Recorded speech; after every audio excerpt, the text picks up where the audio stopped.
le mandan a hacer la estatua y nombran este parque como Parque Santander después de la estatua de Bolívar.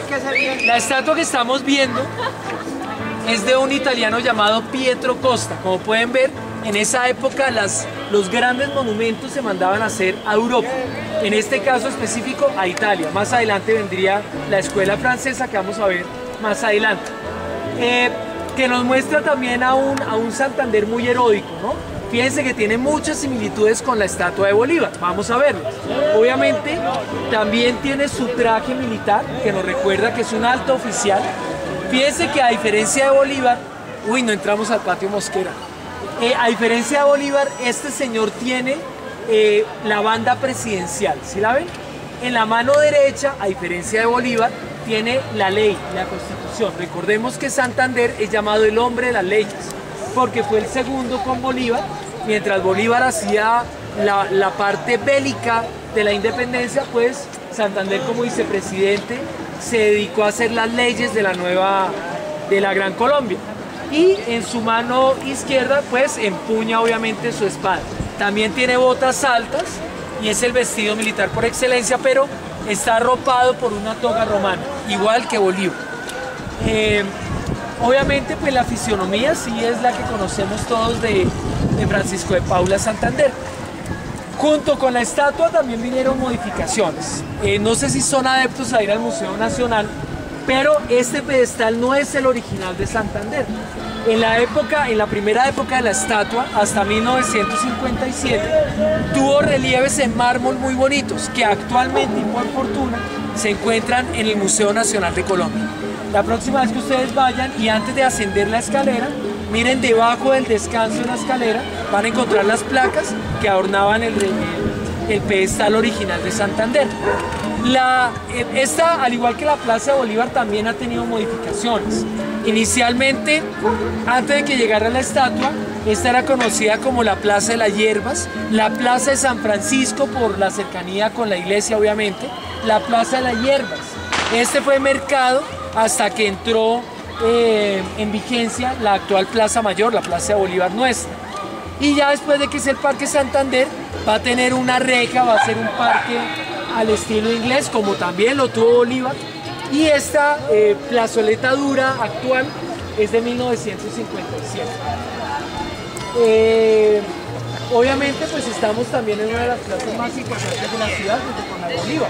Tenemos obviamente la Torre Avianca, que para la época de su construcción, finales de la década del 60, era nuestro edificio más alto en la ciudad, con 33 pisos. Obviamente la llegada del Museo del Oro en el año 1957 también va a engalanar el marco de la plaza. Lo que hoy es la Dirección de Impuestos y Aduanas Nacionales DIAN, originalmente era la casa del poeta José Asunción Silva. Claro, ustedes me dirán, no, pero la casa Silva y la actual casa de poesía. Resulta que cuando muere el papá de los Silva, él debe hacerse cargo de la familia y deben vender la gran casa que tenían en el marco de la plaza para irse a vivir a una casa más modesta, que es la actual casa de poesía Silva.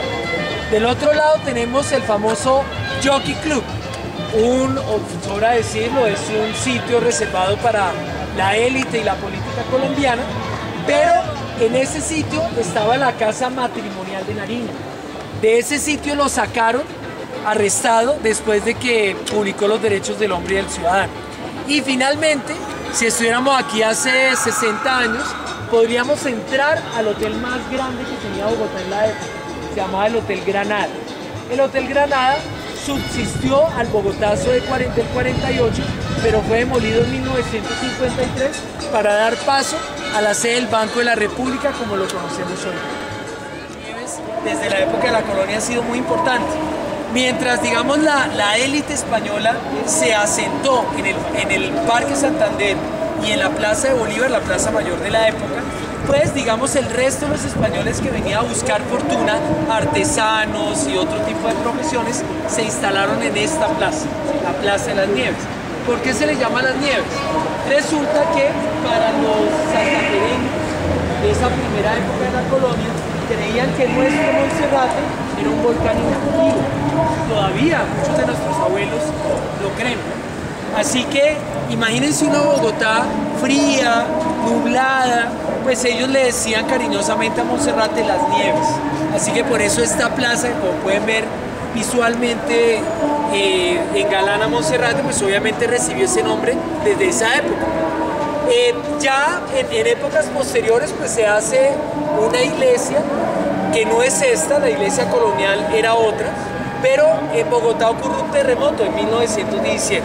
Eso obliga a que la iglesia cambie de una vez la vieja iglesia colonial y se decide hacer esta que está en estilo bizantino.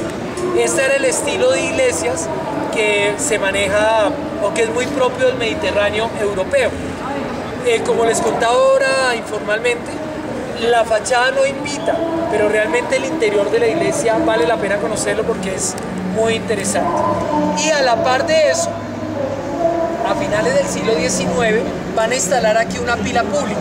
En la época de la colonia ya existía una fuente de agua aquí. Ustedes dirán por qué es tan importante.